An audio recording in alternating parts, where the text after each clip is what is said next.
And if so, well, who knows, maybe you'll see us. But for now, that's it. I guess we'll see if there's more to come or not. Later.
Ah, Game Freak's Golden Boy, the perfect support Pokemon for this, with access to various support moves and a good typing and...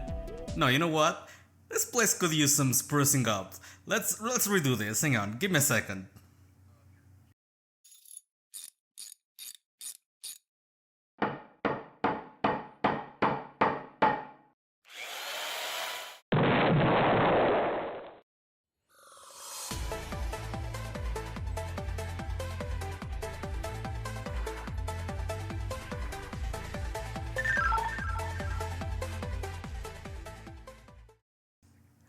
Ah, there we go. That's better.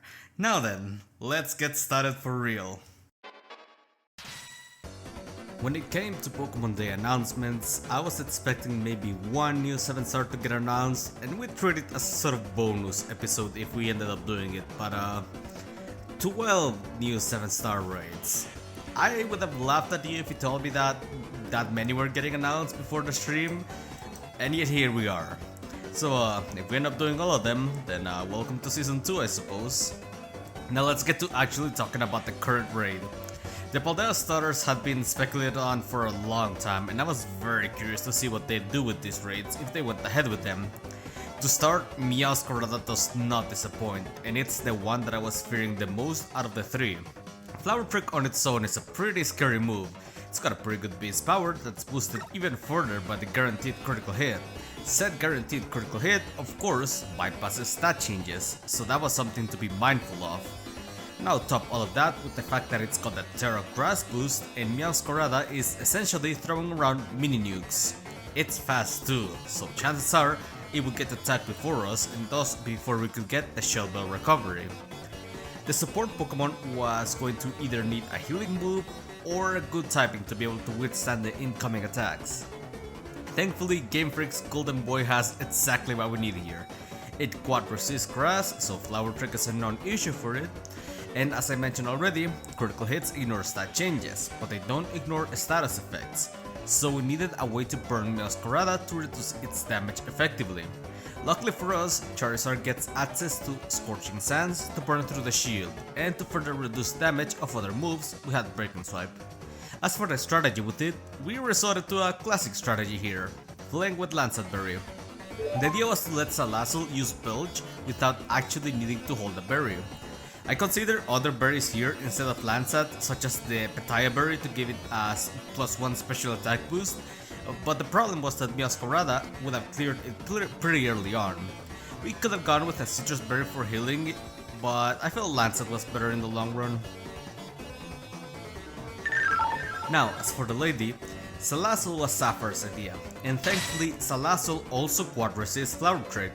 However, it also has no defensive prowess to speak of, low HP and low defenses, so Flower Trick was actually still somewhat of a concern at first. That's how strong it was. Past that though, it still had to worry about two other moves, Night Slash, which would bypass debuff if it got a critical hit, and Acrobatics, which was so absolutely strong it was doing the same damage as that Night Slash.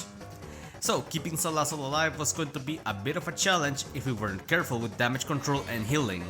This is actually the reason Salazzle has a Timid nature, a rather unusual choice for raids. With Timid, Salazzle can actually outspeed Meowscarada without any EV investment, so it gets to go before Meowscarada to get the Shell Bell healing, and additionally to burn it before it gets hit. So fortunately, we actually get to put that high speed stat to use here. As for the attack of choice, I went with Belch. Now truth be told, the main reason was just because I wanted to do something quirky, as usual. But it does actually work out in her favor. Belch is a strange move. It will always fail unless the user has eaten a berry. Shell Bell was a must on Salazzle, so that's why Fling was needed to activate a berry without actually holding one. After a berry has been eaten, it acts as a 120 base power move, which is pretty damn strong. The only downside is the accuracy, but 90% isn't too bad, you just gotta believe I suppose. With the damage output from Belch, we could ensure that Salazzle was always getting a good amount of health back thanks to the damage and acid spray debuffs. Meowscarada was a tough one to work around with its speed and damage against a frail Pokemon. We had to be very mindful of damage control, but we made it work pretty well I would say. I'm glad we got to make Gulch work since it's such an odd move. I find it very funny that we ended up with 2 fire lizards, 1 black and 1 white. Pure coincidence, to be honest. Anyways, I guess I'm gonna be spending a lot of time in the kitchen for the next few months, it seems. I'm very much looking forward to it.